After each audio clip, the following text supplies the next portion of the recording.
Bonjour à tous et merci de vous informer sur Ecclesia TV. Le sommaire. S'adressant aux nombreux pèlerins venus l'écouter sur la place Saint-Pierre, le Saint-Père a affirmé que la foi grandit avec disponibilité et humilité.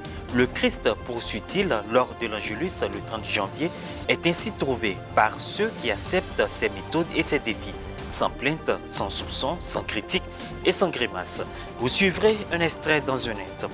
Et puis le Burkina Faso, théâtre d'un coup d'État militaire lundi dernier, a été suspendu vendredi de la communauté des États de l'Afrique de l'Ouest, CEDEAO, à l'issue d'un sommet virtuel de l'organisation.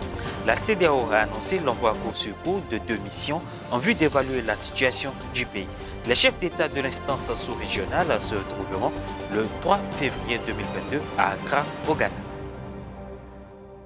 Bienvenue à tous. Le chrétien accueille-t-il le Seigneur dans sa réalité quotidienne avec un cœur simple et ouvert, ou bien pense-t-il tout connaître du Christ et reste-t-il fermé à tout changement? C'est la question posée par le pape François juste avant la prière de l'Angélus de ce dimanche 30 janvier 2022 aux fidèles réunis place Saint-Pierre. Et la foi passe par la disponibilité et humilité. Frères et sœurs, Jésus suit aussi la voie des prophètes. Il ne se présente pas comme on l'attendait. Ceux qui cherchent des miracles, des sensations nouvelles, ceux qui cherchent des miracles ne trouveront pas Jésus. On ne trouvera pas Jésus dans ces sensations que nous recherchons. Une foi faite de puissance et de signes extérieurs, nous ne trouvons pas. Ceux qui le trouvent sont plutôt ceux qui acceptent ses manières et ses défis, sans plainte, sans soupçon, sans critique et sans longue grimace. Et en d'autres termes, Jésus te demande de l'accueillir dans la réalité quotidienne que tu vis dans l'Église d'aujourd'hui telle qu'elle est, dans ceux qui sont proches chaque jour, dans la réalité. En Israël, des prières s'élèvent vers Dieu depuis le Saint-Sépulcre. La célébration des vêpres par la communauté grecque orthodoxe, samedi 22 janvier 2022, a officiellement ouvert la semaine de prière pour l'unité des chrétiens en Terre Sainte. Ces premiers jours, les communautés chrétiennes se sont réunies dans les cathédrales des anglicans, des luthériens et des catholiques, dans une sorte de pèlerinage à travers différents rites et traditions.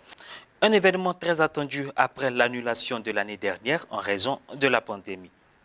Le christianisme a commencé ici. C'est ici que Jésus a vécu. C'est ici qu'il a discuté avec les docteurs de la loi. C'est ici qu'il est mort et ressuscité des morts. Je crois que c'est ce qui rend ce lieu, cette célébration, et aussi notre travail pour l'unité ici à Jérusalem si spécial. Voilà ce qu'ont fait les mages. Ils ont étudié, ils ont compris que dans ce signe, il y avait une nouvelle réalité qui naissait.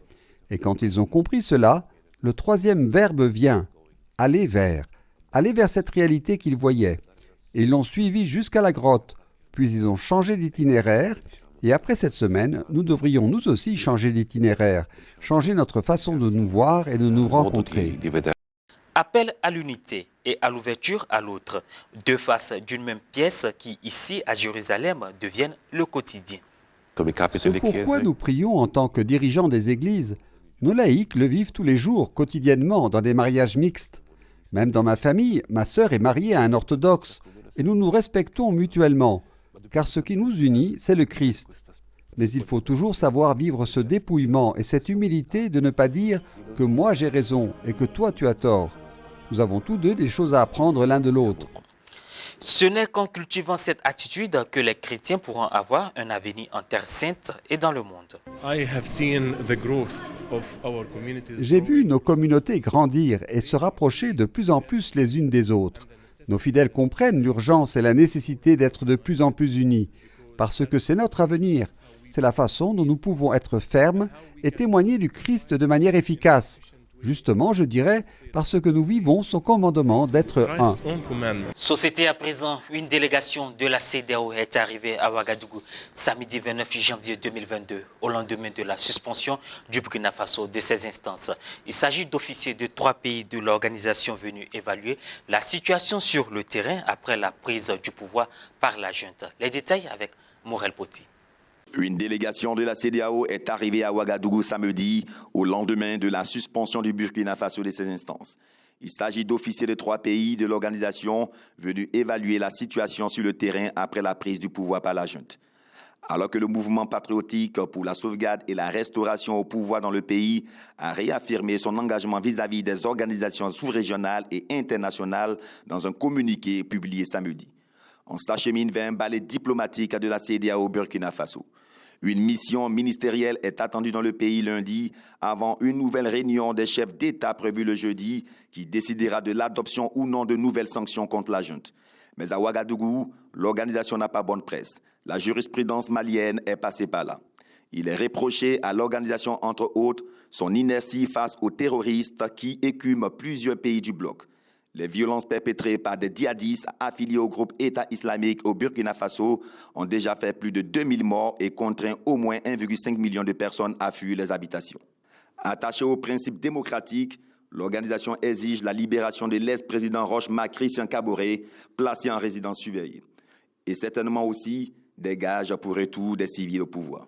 Pendant près de 10 jours, la tempête Anna a dévasté une partie de l'Afrique australe, du Mozambique à Madagascar en passant par le Malawi. Au retour du soleil, c'est le désespoir d'une partie de la population qui apparaît. À Tananarive, certains habitants osent revenir dans leur quartier, voir ce qu'il reste de leur maison. Certains ont tout perdu mais essayent de reconstruire sur les débris. Je suis très triste car nous avons travaillé comme des fous pour obtenir de l'argent et maintenant la maison est détruite. Comment ne pas être triste? Nous sommes des sinistrés et nous ne recevons aucune aide. Après les pluies torrentielles de la tempête Anna qui a surpris le pays lundi 17 janvier dernier, les abris de fortune se multiplient. Depuis 3 jours, le temps s'est amélioré, il y a du soleil. L'eau a baissé dans plusieurs zones. C'est pourquoi nous avons décidé de ramener les sinistrés au stade. Nous avons parlé avec eux et ils ont accepté de partir.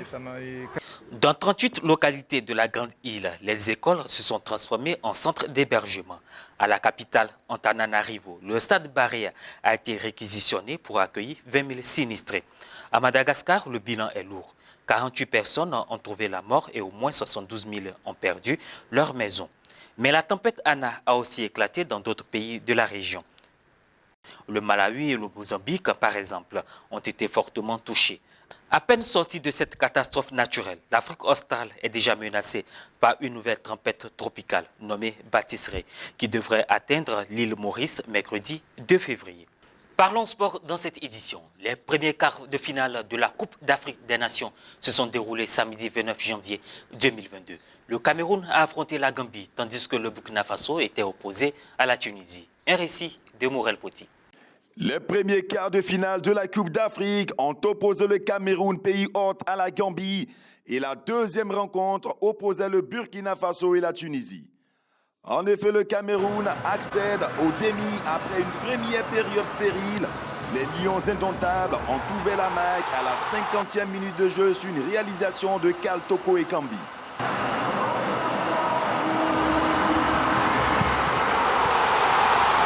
Sept minutes plus tard, celui-ci a confirmé leur domination avec un autre but à la 57e minute de jeu. 2-0 pour le Cameroun.